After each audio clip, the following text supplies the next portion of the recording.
Absolutely.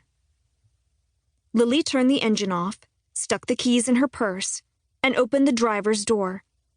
Once she'd slid over the huge step onto the street, she turned to close the door behind her and stopped. Her companion was already halfway through the process of half jumping, half sliding over the top of the incredibly wide center console between the front seats. He reached the driver's seat and scrambled out onto the asphalt. "You have no idea how badly I've wanted to do that." He grinned. "It's as awesome as I thought it would be."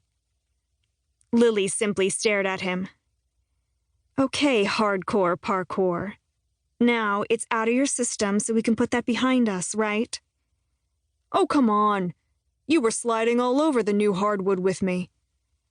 She put a hand on her hip and tried hard not to laugh. "Last time I checked, those bamboo floors we put in are meant to be walked on. I've never seen a center console used as a jungle gym before." He wiggled his eyebrows.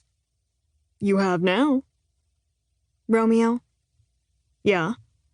Please don't make me put that awful carpet back in the Winnie." His eyes widened over the ghost of a smile. "You wouldn't." Lily raised an eyebrow in challenge, then turned and headed across the street. He jogged a little to catch up with her, and they stepped up onto the sidewalk and stopped.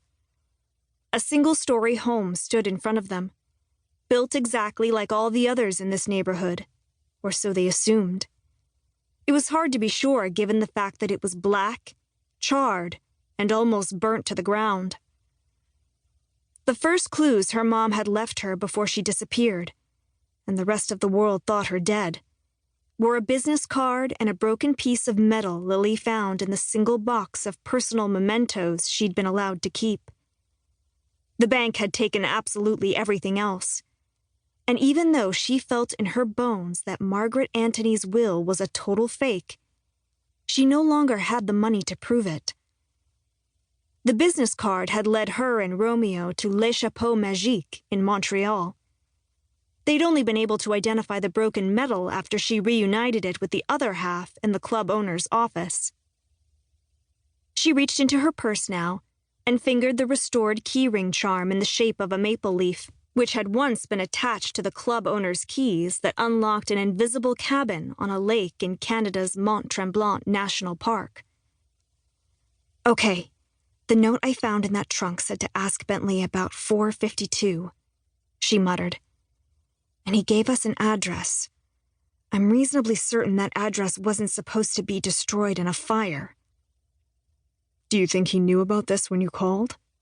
Romeo asked, and squinted at the blackened husk in the half-acre lot. She shook her head firmly. "No.